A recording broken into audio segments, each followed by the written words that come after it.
저것은 그리스도의 피를 표시합니다. 예, 지금 성찬에 대해서 포도주가 무엇을 표시하는가? 우리의 구원을 위하여 흘리신 그리스도의 피를 표시합니다 하였습니다. 그 다음 이 누가 우리를 만드셨습니까? 다 하나님께서 만드셨습니다. 예, 참 잘했습니다.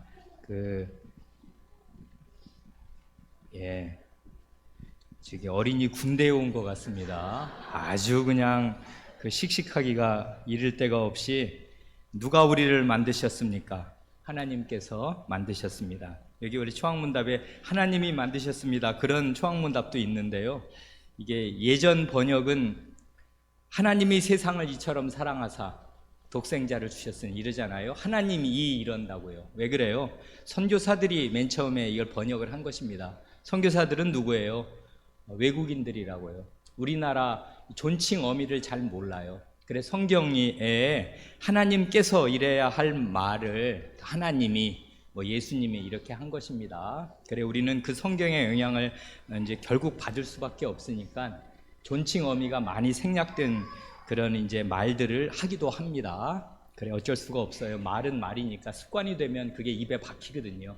그런데 우리 이하담 군이 하나님께서 만드셨습니다. 존칭 어미를 살려서 정말 잘했습니다. 잘했습니다.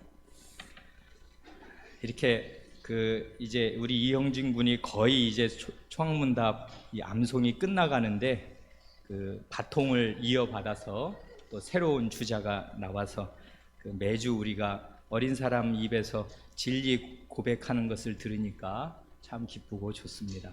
잘했습니다. 이번 주에는 우리가 아모스서를 이제 두 번째로 읽었습니다. 지난번에 말씀드렸지만 한 번 들은 걸 우리가 다 기억할 수는 없으니까요. 다시 이 아모스는 누군가 어떤 사람인가 배울 때마다 잠깐 상기하면 좋을 줄로 압니다. 아모스서 1장 1절을 보면요. 거기 아모스 1장 1절 한번 보세요. 누가 한번 읽어볼까요? 거기 한결이가 아모스 1장 1절 한번 읽어보십시오. 유다 왕 우시야의 시대 곧 이스라엘 왕 요아스의 아들 여로보암의 시대 지진 전 2년에 드고와 목자 중 아모스가 이스라엘에 대하여 이상으로 받은 말씀이라. 예, 여기 보시면 유다 왕 우시야의 시대입니다. 우시야는 50여 년간 왕 노릇하면서 정치, 경제, 사회, 문화 모든 면에서 이스라엘을 아주 부강하게 만든 굉장한 왕이었습니다. 그래 이 우시야 왕이 죽던 해에 일종의 황금기 같은 좋은 세대가 끝나는 그 해에 우리 이사야 예언자가 하나님의 말씀을 받게 되잖아요. 그러니까 요 아모스 예언자 바로 뒤에는 이사야 예언자가 하나님 말씀을 받아서 이제 유다 남유다에게 전하게 되는데요.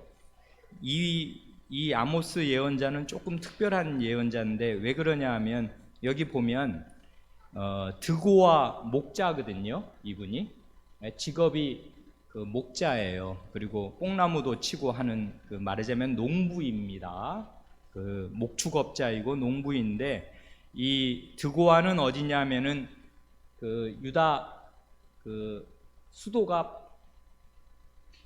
예루살렘이잖아요. 예루살렘 바로 밑에 베들레헴이 있어요. 근데 베들레헴보다 조금 더 밑에 한 8km쯤 이제 떨어진 밑으로 남쪽으로 드고아가 있습니다. 그러니까 이건 지금 유다 지역 사람이에요. 그런데 거기에서 이 사람이 하나님 말씀을 받은 뒤에 실제로 사역은 어디 가서 하냐면 북쪽으로 올라갑니다. 그래 아마 베델 북쪽 북이스라엘로 올라가서 하나님 말씀을 전하게 돼요. 그래 북이스라엘에게 심판을 전합니다. 우리가 읽었던 그 호세아 예언자 있잖아요. 호세아 예언자와 동시대 사람입니다. 그러니까 여기 보면 여로보암의 시대 지진전 2년이라 그러잖아요. 그러니까 여로보암 왕, 그 북이스라엘의 초대 왕 여로보암 말고 그 똑같은 이름을 가진 여로보암이 한 사람 더 있잖아요. 그 아합 왕가예요. 그 여로보암 그 2세, 그러니까 이름이 똑같으니까 이제 여로보암 2세라고 하는데, 이때 굉장히 역사상 잊지 못할 큰 지진이 났던 것 같습니다. 그래 여로보암 왕 지진 전, 지진이 일어나기 전 그 2년, 두 해 전에 이제 아모스가 이스라엘에 대하여 이런 하나님의 말씀을 받고 전했습니다. 거기 우리 잘 읽었는데 한결이가 거기 아모스서 7장 14절 15절을 마저 한번 읽어보십시오. 그러면 이 아모스가 뭐 하는 분인지 잘 알게 돼요. 읽어보십시오. 7장 14, 15절.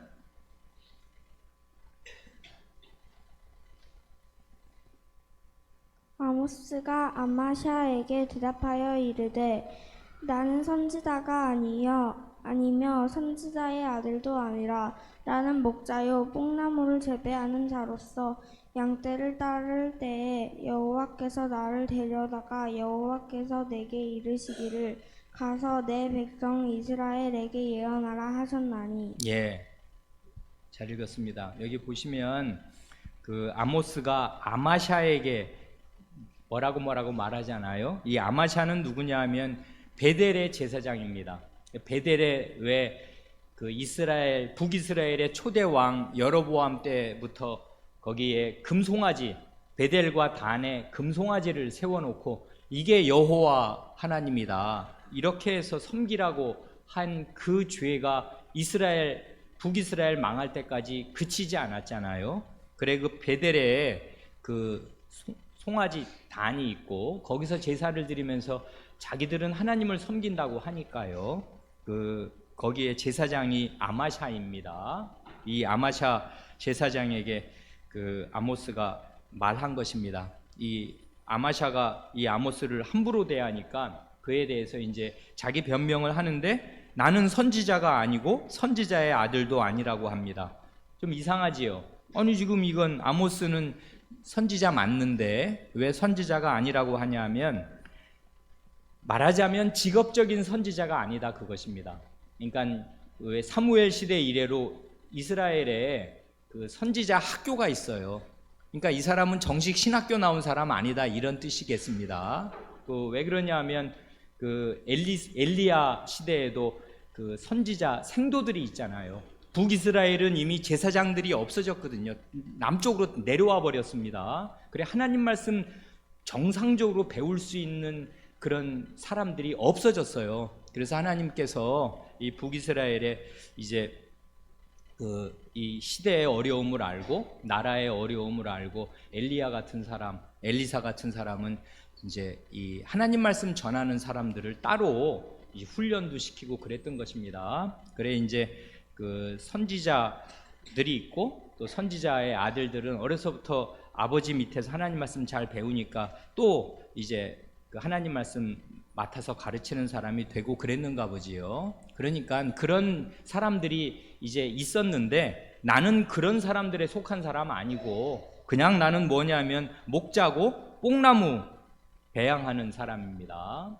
뽕나무 치면서 이렇게 먹고 살고 그 양떼를 치는 목자였습니다. 그런데 하나님께서 이 드고와 남쪽에 있는 이 아모스를 부르셔서 내가 너에게 이르는 말씀 그 북이스라엘에 가서 전해라 그렇게 하셔서 이 사람은 자기 직업에 종사하다가 갑자기 하나님 말씀 전하는 사람으로 부르심을 받은 것입니다. 그럴 만한 이제 말하자면 그 경건과 실력을 그동안 쌓고 있었을 것입니다. 그런데 이제 아모스에 대해서 그만큼 이제 우리가 이 아모스서에 소개된 대로 알 수 있고요. 시대도 알고 그다음에 원래 이 양반 뭐 했던 분이다 하는 걸 이만큼 알면 됩니다. 그 문제는 이렇습니다. 남유다와 북이스라엘이 주변 나라들과 똑같이 멸망당하게 되었는데 1, 2장을 보면 그렇잖아요. 그런데 살 길이 무엇인지 한 문장으로 거기 5장을 읽고서 말해 보시라 그렇게 하였습니다. 거기 1, 2장을 보면 이게 이제 아주 특이한 점이 있는데요. 우리가 예언서를 이사야, 에레미야, 에스겔 이렇게 쭉 읽어오면 아주 전형적인 게 있잖아요. 뭐냐면 하나님께서 이스라엘과 유다만의 하나님이 아니시고 전 세계의 왕으로서 이스라엘 주변 국가들에 대해서 심판을 선언하시는 심판 선언 목록이 모음집이 나오잖아요. 그 예언서들의 특징입니다. 그래, 하나님께서 온 세상의 주인이시고 온 세상을 공의대로 판결하시고 재판하시고 다스리시는 분이심을 유감없이 나타내시는 말씀으로서 예언서를 보면 대개 이방 나라들 열방에 대한 심판 선언 모음집이 나와요. 여기는 아모스서는 9장까지 있는데 1, 2장이 바로 거기에 해당됩니다. 열방에 대한 심판 선언 모음집입니다. 그런데 아주 특이한 게 있어요. 열방이 누구냐 하면 맨 처음에 다메섹은 수리아의 수도잖아요. 북이스라엘을 대대로 괴롭혔던 숙적이었는데 수리아 다메섹에 대한 심판을 말씀하시면서 거기 공식 같은 말씀이 나오잖아요. 내가 다메섹의 서너 가지 죄로 인하여 내가 그 벌을 돌이키지 아니하리니 하는 이 몇몇 죄들을 적시하시면서 내가 그 나라의 서너 가지 죄 때문에 그 나라에 내릴 벌을 내가 돌이키지 않겠다 하는 말씀이 공식처럼 계속 나옵니다. 그래서 맨 처음엔 수리아, 다메섹, 그 다음에 가사와 아스돗, 이거는 지금 블레셋 지역의 대표적인 성이잖아요. 가사, 아스돗, 블레셋에 대한 심판을 선언하시고, 그 다음에 저 위로 올라가서 해변 위로 올라가서 두로, 그리고 이제 요단강 오른편으로 와서 에돔, 모압, 암몬에 대한, 이건 대개 이스라엘을 둘러싸고 있는 나라들이잖아요. 이런 나라들에 대한 심판, 하나님의 징벌을 거기 선언하십니다. 그런데 아주 특이한 게 그 맨 뒤에요. 거기 1장, 2장을 보면 2장 맨 뒤에 유다와 남유다와 북이스라엘에 대한 심판을 또한 선언하셔요. 이게 아주 특이합니다. 왜 그래요? 이제 남유다나 북이스라엘이 열방과 똑같이 된 것입니다. 그래, 공식이 똑같아요. 내가 유다의 서너 가지 죄로 인하여 그 벌을 돌이키지 않겠다. 내가 이스라엘의 서너 가지 죄로 인하여 그 벌을 돌이키지 않겠다 해서 이걸 보면 그게 하나님 백성이라도 사는 생활 그리고 마음 씀씀이가 이 세상 사람들과 똑같이 될 수가 있고 되었습니다. 오히려 더 나빠졌습니다. 소돔 고모라보다 못하게 되었다는 말씀도 들을 만큼, 그러니까 교회 다닌다고 다 사람들이 선하게 사는 거 전혀 아닙니다. 그러니까 하기 나름이고요. 이 하나님의 말씀을 무겁게 알아듣고 그 말씀으로 자기를 돌이킨 사람이라야 교인답게 사는 것이고 하나님 백성답게 사는 것이지, 구약 때부터 이랬던 것입니다. 그래, 열방과 다른 하나님 전혀 없는 우상 숭배자들과 똑같은 삶을 하나님 백성이 살았기에 1장 2장에서 열방에 대한 심판 선언 모음집에 북이스라엘과 남유다가 들어갑니다. 이건 대단히 가슴 아픈 일입니다. 그러니까 이제 사실은 남유다나 북이스라엘이 주변 나라들과 똑같이 멸망당할 수밖에 없게 되었습니다. 그러나 그냥 멸망시키실 거면 멸망시키시면 되지, 뭐라고 이 아모스서를 왜 적어두셨겠어요? 아모스 예언자를 자기네 나라 국경 넘어서 왜 북이스라엘로 보내셨겠습니까? 살 길을 알려주시는 거잖아요. 살 길을 알려주십니다. 그래, 그 살 길이 무엇인지 네가 한번 읽어보지요. 5장인데요. 5장 4절하고 6절을 이제 한번 읽어보지요. 하겸이가 한번 읽어보십시오. 5장 4절과 6절이요. 여호와께서 이스라엘 족속에게 이르시기를 너희는 나를 찾으라 그리하면 살리라. 너희는 6절. 여호와를 찾으라 그리하면 살리라. 염려컨대 저가 불같이 요셉의 집에 내리사 멸하시리니 베델에서 그 불들을 끌 자가 없을까 하노라. 예.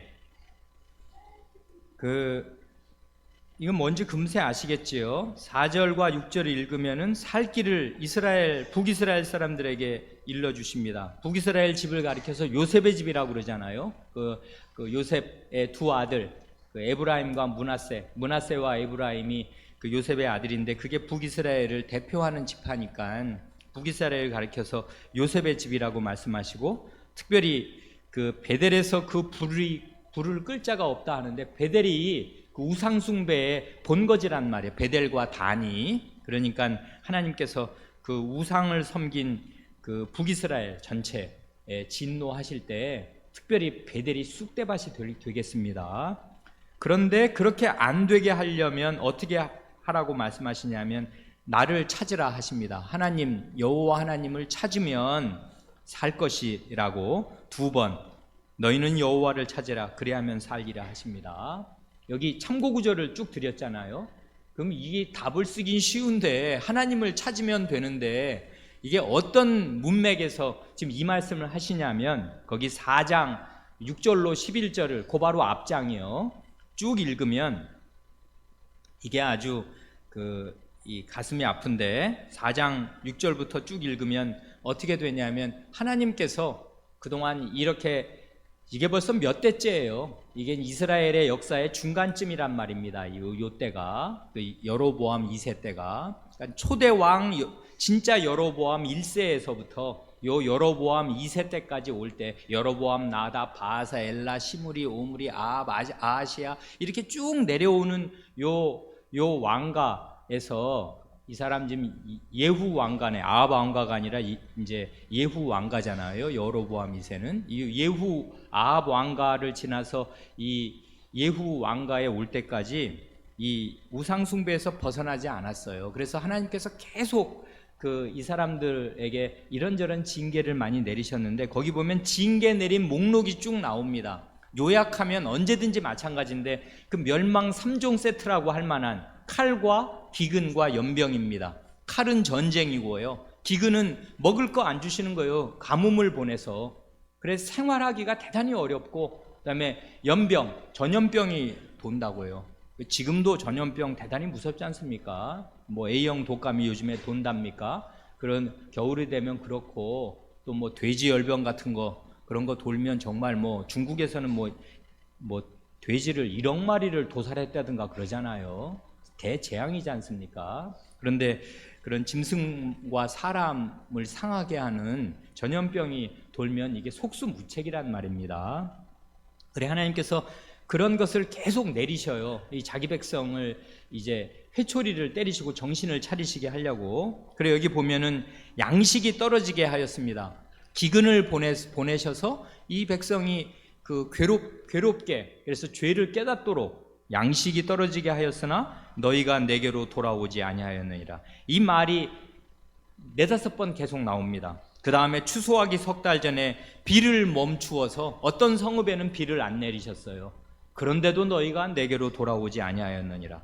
그 다음 9절에 보면 4장 9절 풍재와 깐부기 재앙으로 너희를 쳤으며 팥종이, 이거는 이제 옛날에는 메뚜기 떼가 무서웠거든요. 메뚜기 떼가 한번 휩쓸고 지나가면 정말 싹 다 먹어 치워서 먹을 게 안 남아나는데 그런 것들로 너희의 그 동산과 포도원, 무화과 나무와 감람나무를 다 먹게 하였으나 너희가 내게로 돌아오지 아니하였으며 10절에 가면 전염병, 연병이 임하게 하여서 너희 청년들, 젊은 사람들 죽게 하였으나 너희가 내게로 돌아오지 아니하였으며 11절 성읍 무너뜨리기를 소돔과 고모라를 무너뜨림 같이 하였으나 너희가 내게로 돌아오지 아니하였느니라. 이 말을 계속 하신다고요. 그러니까 하나님이 하실 수 있는 수단들을 많이 쓰신 것입니다. 이제까지 언약 백성이니까 언약의 징계, 언약의 저주를 내리셔서 이 사람들의 그 우상 숭배에서 건지시려고 하나님이 하실 수 있는 일을 여기 보면 이게 4-5가지로 계속 이제까지 역사 가운데 이렇게 알아듣도록 정신을 차리도록 하셨는데 끝내 여호와께로 돌아오지 않습니다. 그러고 나서 여기 지금 5장 4절 방금 읽은 6절에서 나를 찾으라 그리하면 살리라 하시는 것입니다. 그러니까 이건 하나님을 찾는다는 말이 뭐겠습니까? 지금 하나님의 징계를 받아서 생활하기가 어렵고 이 칼과 기근과 연병으로 시달리고 있어요.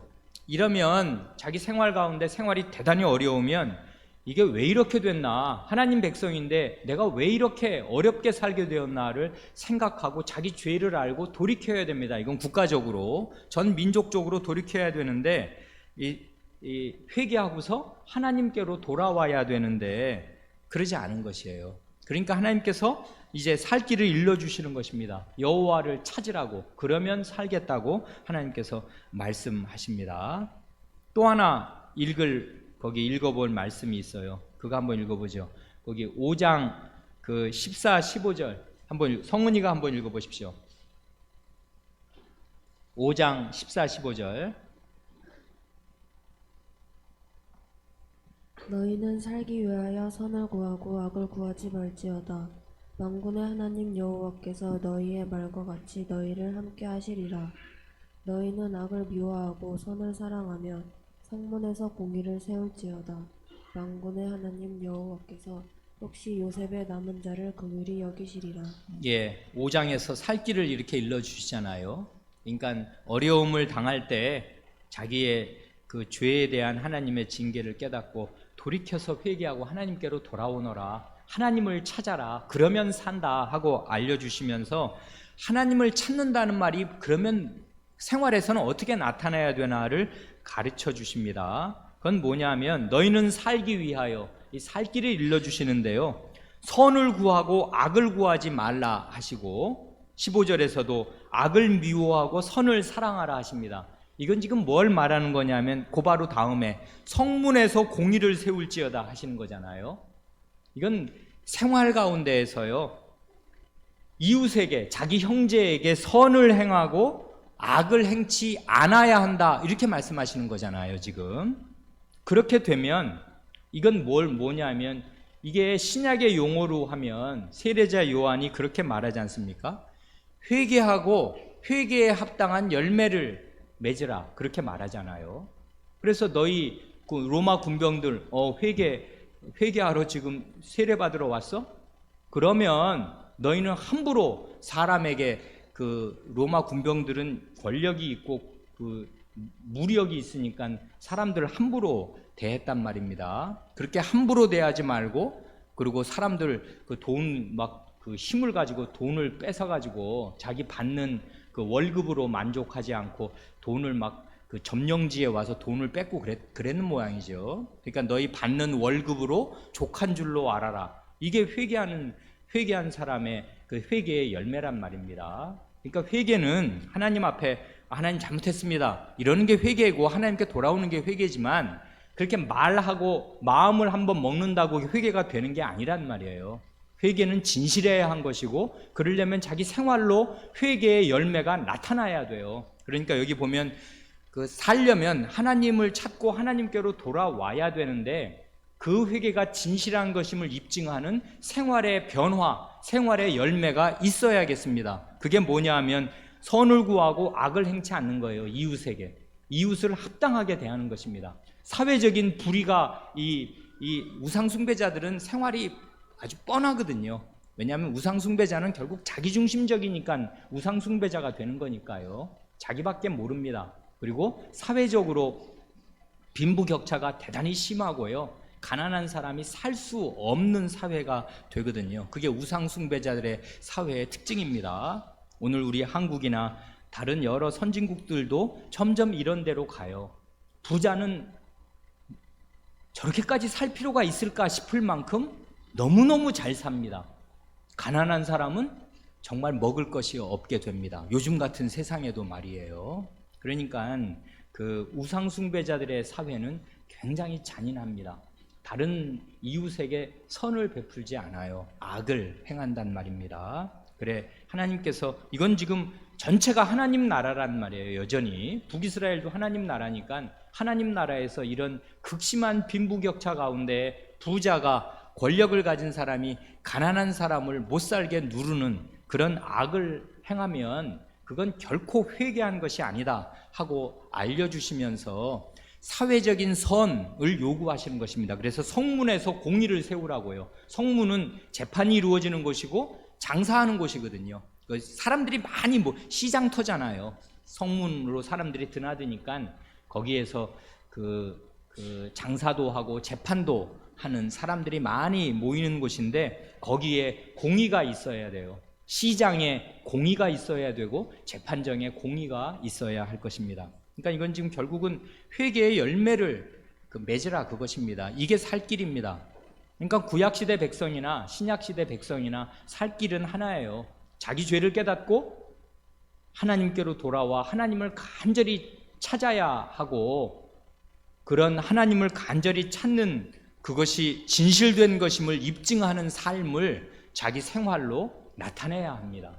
그러려면 다른 사람들, 이 같은 교회면 교회의 식구들, 그리고 자기가 직장 생활하면 직장에서 정직하고 의롭게 살아야 해요. 이게 회개한 사람의 특징입니다. 그러지 않고 불의하게 살면 그러면서도 자기는 교회 가서 회개하였다고 하면 그 말은 거짓말입니다. 회개는 열매로 입증되는 것이란 말이에요. 그래서 여기 보면 그 두 가지로 물어봤습니다. 살 길이 뭔가? 회개하고 회개에 합당한 열매를 맺는 것입니다. 그러니까 하나님을 바르게 대하고 사람을 바르게 대하는 것, 결국 그거라고요. 하나님 사랑과 이웃 사랑인데 적극적으로도 그렇고 소극적으로도 하나님께 회개하고 그 다음에 다른 사람을 올바로 대하는 것, 그것입니다. 2번 문제는 이제 이렇습니다. 하나님의 백성이 회복될 그날의 모습을 한 문장으로 요약해 보시라 그랬습니다. 이번 우리가 구약 성경을 이제 교회적으로 두 번째 읽을 때는 특별히 예언서를 읽을 때 말이에요. 마지막 그날의 모습, 예언자들이 바라본 그 마지막 종말, 역사의 마지막 때의 모습이 어떨 것인가, 이제 뭐라고 이 예언서들이 기록하나. 그래, 이게 이스라엘의 소망의 원천이 되었습니다. 그래, 이스라엘은 이렇게 그게 섬광처럼요, 번갯불이 번쩍하고 비치듯이 캄캄한 심판을 선언받는 중에 앞뒤 없이 때로는 인과관계를 알 수 없는 하나님의 복된 미래에 대한 선언의 말씀이 중간중간에 이렇게 계속 나온 거, 우리가 이번 이사야서 1회를 읽으면서 이제 쭉 그런 부분들을 이게 주목해서 좀 보려고 애를 썼습니다. 이번 성경 공부할 때는. 왜 그러냐면 결국 이런 말씀들이 이스라엘 백성 가운데 마음에 살아 있어서 이 사람들이 메시아를 기다리거든요. 메시아의 시대가 오면 이렇게 되리라. 이런 말씀이 현 시대에서는 경험할 수 없지만 그날 하나님이 말씀하셨으니 이 말씀은 땅에 떨어지지 않고 언젠가는 이런 날이 오리라 하는 걸 이 사람들이 기다렸습니다. 물론 그 말씀을 정확하게 이해하지 못했고 그래서 엉뚱하게 오해해서 이렇게 빗나간 일도 많았습니다마는, 그러나 참 이스라엘 백성들이 소수라도 남은 자들이 있었고 그 사람들은 이런 말씀을 붙들고 산 것입니다. 그래, 현실은 대단히 어렵고 남의 나라에 포로로 잡혀가기도 하고 돌아와서도 내나 어려워서 다시는 왕국을 제대로 회복하지 못하였습니다마는, 이렇게 이 예언서에 점점이 박혀있는 이런 말씀들에서 위로와 힘을 발견하고 이런 날이 오기를 이제 오매불망 자나깨나 바라면서 산 것입니다. 그래, 결국 이게 이스라엘의 소망을 형성한다고요. 그런 말씀들이 이 예언서에 나옵니다. 우리가 그런 말씀들을 쭉 이제 눈여겨 보면서 이제까지 왔는데, 여기에도 보면 이제 9장이에요. 이 아모스서를 마치는 맨 마지막 부분에 가면 그 희한한 말씀을 하시거든요.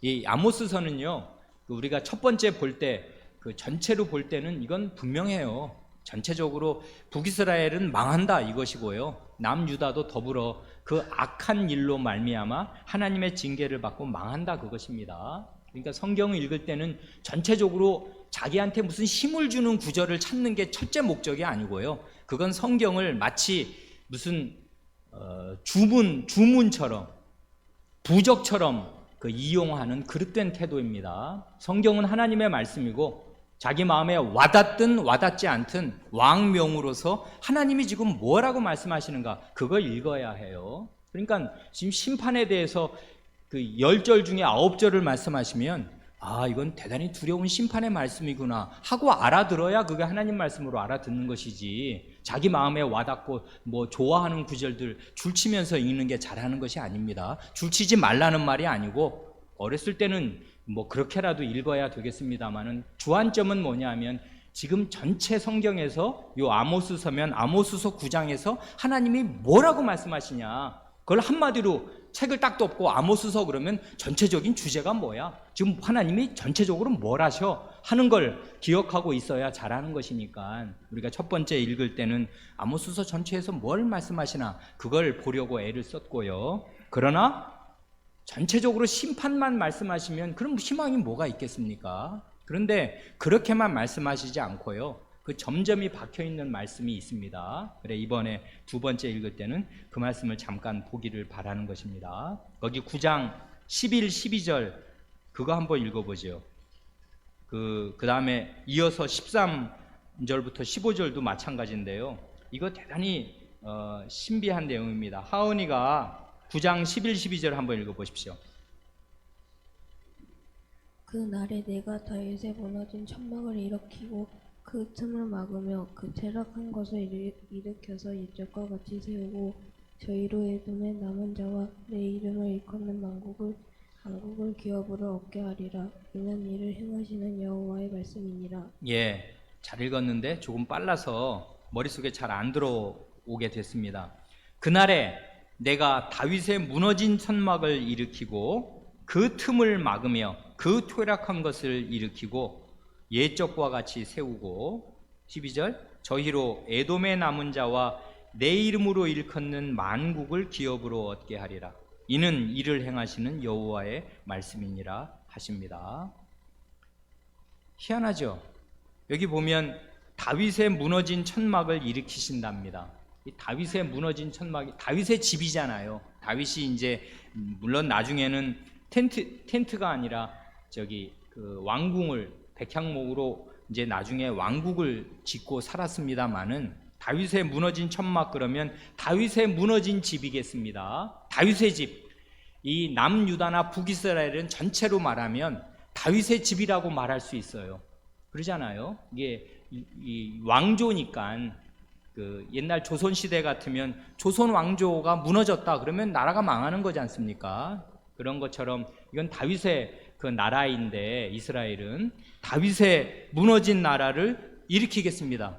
천막을 그 무너진 천막을 일으키시겠습니다. 결국 이스라엘 다윗의 나라는 망할 것입니다. 그러나 하나님께서 그 망한 나라를 일으키시겠습니다. 이게 이제 그 11절이고요. 12절은 그럴 때 희한한 일이 일어납니다. 뭐냐면 에돔의 남은 자와 내 이름 하나님의 이름으로 일컫는 만국을 기업으로 얻게 된답니다. 뭐에 대해서 말씀하시냐면 이스라엘과 유다 나라에 대해서만 말씀하시지 않고 이스라엘의 숙적이었던 에돔 그리고 만국인데 이 만국이 희한한 게 하나님의 이름으로 일컫는 만국이라고 합니다. 원래 하나님의 이름으로 일컬음 받는 나라는 하나님 나라 이스라엘밖에 없는데요, 이 하나님의 이름을 만국에도 주셔서 다른 여러 나라들이 하나님의 이름으로 일컬음 받게 될 것입니다. 그러면 어떻게 돼요? 이방인들이 하나님 나라 백성이 되는 거예요. 그래서 여러 나라들, 만국이 모든 나라가 하나님 나라, 하나님 백성이 될 것입니다. 아니 이런 거를 하나님께서 이 일을 행하시겠다고 말씀하셔요. 그러니 사실은 그 당시 이스라엘 사람들, 북이스라엘 사람들은 이 아모스의 말을 귀담아 들었던 사람이라도 이런 말이 어떤 시대에 어떤 방식으로 이게 성취될지 알기는 대단히 어려웠을 것입니다. 어떻게 그런 날이 오랴? 어떻게 그런 날이 올 수 있을까? 어떻게 우리나라만 아니라 다른 만국이 하나님의 이름으로 일컬음 받으면서 그런 만국을 이 다윗의 나라가 기업으로 얻게 될 수 있을까? 이건 이상한 일이지 않습니까? 결국 다윗의 후손으로 오는 영원한 나라의 왕이 내가 열방을 내게 구하라, 내가 내게 주리니 내 소유가 땅끝까지 이르리로다 하시는 시편 2편의 말씀이 성취되어서 다윗의 무너진 집을 일으키시고 다윗의 후손이 만국을 다스리게 될 때 그 만국은 하나님의 이름으로 일컬음 받는 하나님 나라가 되겠습니다. 그래 하나님 백성이 만국에 있게 될 것입니다. 그래 이게 어떻게 이런 일이 이루어지게 될까? 그걸 알기란 대단히 어려웠는데 나중에 거기 참고 구절 드렸지요. 사도행전 15장에 가면 예수님의 그 육신의 동생 야고보가 있잖아요. 이스라엘의 그 예루살렘 교회의 장로로 있었던, 이건 거의 야고보 선생은 이게 예수님의 그 육신의 동생이기도 하면서 거의 사도 반열에 있는 사람입니다. 그래 성경책을 쓰잖아요. 야고보서를 쓴단 말입니다. 이분은 그 교회의 기둥 같은, 예루살렘 교회의 기둥 같은 분이었는데 이분이 이 아모스서를 읽습니다. 아모스서를 읽으면서 교회의 회의, 그 예루살렘과 안디옥에서 문제가 생겨서 교회의 회의로 모였을 때 우리가 방금 읽은 이 아모스서 9장 11, 12절을 딱 인용하면서 이 말씀이 지금 우리 시대에 성취되었다 하고 선언하는 장면이 그 사도행전 15장 13절이라고요. 그래 이 말을 약간 변형시키면서 인용합니다. 이걸 뭘 어떻게 변형시켰나 하는 걸 자세히 읽으면 좋은데 시간이 없으니까 우리가 오늘은 그렇게 하지 못합니다만은 그 야고보 선생은 그러니까 이 아모스서를 굉장히 흥미진진하게 읽었던 것입니다. 이 말씀이 바로 이 바울 사도의 이 세계 전도 여행을 통해서 이 만국의 백성을 하나님의 백성으로 부르셔서 하나님의 이름으로 일컬음 받게 하시는구나. 그러는 시대를 아모스 예언자가 여로보암 2세 때 그때 예언하더니 우리 시대에 이 말씀이 성취되는구나 하는 사실을 깨닫고서 이 말씀의 성취를 이야기한다고요. 그러니까 구약의 권위를 잘 알고 있던 그 모인 모든 사람들이 굉장한 신학 논쟁을 벌였습니다마는 이 아모스서의 성취라는 말씀을 듣고서 이게 이 논쟁이 말하자면 많이 정리가 됩니다. 그래 구약의 말씀을 잘 알았던 우리 사도들과 이 야고보 선생 같은 분이 아모스서를 잘 읽고서 그 말씀이 어떤 방식으로 성취되는가에 마음을 기울이고 있었습니다. 마저 13절로 15절 읽고 마칩니다. 여호와께서 가라사대 보라 날이 이를지라 그때 밭 가는 자가 곡식 빼는 자의 뒤를 이으며 포도를 밟는 자가 씨 뿌리는 자의 뒤를 이으며 산들은 단 포도주를 흘리며 작은 산들은 녹으리라.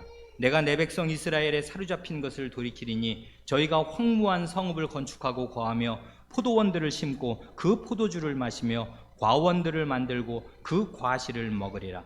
내가 저희를 그 본토에 심으리니 저희가 나의 준 땅에서 다시 뽑히지 아니하리라. 이는 내 하나님 여호와의 말씀이니라. 여기 보면 거기 14절 15절에서는 결국 포로로 잡혀가게 될 것인데 심판의 끝은 멸망입니다. 심판받아 멸망을 당할 것이지만 하나님께서 돌아오게 하여 주시겠다. 본토로 돌아와서 다시는 뽑히지 않고 이 본토에 이 약속의 땅에 심겨 주시겠다 하시고 그런 날에 여기 보면 아주 아름다운 표현이 밭 가는 자가 곡식 빼는 자의 뒤를 이으며 이건 아주 신기한 장면인데요. 밭을 갈아요. 이건 파종하는 자가 곡식 베는 자, 추수하는 자의 뒤를 이어요. 그러니까 앞에서는 추수를 하고 가는데 뒤에서는 곡식을 딱 심어요. 이 동시 패션으로 일어나는 것입니다. 추수와 이 파종이 곡식 씨 뿌리는 것과 추수하는 것이 그 동시에 연달아서 일어나는 풍요를 말씀하시고요. 포도를 밟는 자가 씨 뿌리는 자의 뒤를 이어. 이건 거꾸로죠. 이거는 포도를 밟는 거는 지금 포도를 수확해서 이제 즙을 내고 포도주를 만들려고 포도를 따서 밟고 있는데, 또 그 씨 뿌리는 자의 뒤를 이으면서 그 일을 하고 있으니까 포도 씨를 뿌리는 사람 뒤에 바로 포도를 밟는 사람이, 그러니까 이건 굉장한 빠른 추수가 이루어져서 이 순환이 이게 정신없이 빠르게 돌 굉장한 풍요를 약속하십니다. 이렇게 이 시적인 언어죠. 이런 거는 상상력을 발휘해야 되는, 그거 잘 보면 이게 물리적인 이런 현상으로는 설명이 안 되는 이런 아주 복된 미래를 약속하시면서 이제 이스라엘을 포로지에서 돌이키실 것을 약속하십니다. 기도하겠습니다. 하나님 아버지, 저희 어린 사람들이 읽기에 어려운 아모스서를 저희가 참고 올해에도 읽어싸우며 그 가운데에서 하나님께서 가르쳐 주시는 말씀을 간취하려고 애를 써싸웁니다. 이렇게 저희가 하나님의 예언의 말씀, 예언자들을 통하여 주신 말씀을 읽고 있사오니 성신님께서 그 가운데 요긴한 진리들을 저희에게 가르쳐 주셔서 구약의 말씀에서 교훈을 얻을 수 있게 하여 주시옵소서. 우리 구주 예수님의 이름으로 기도하옵니다. 아멘.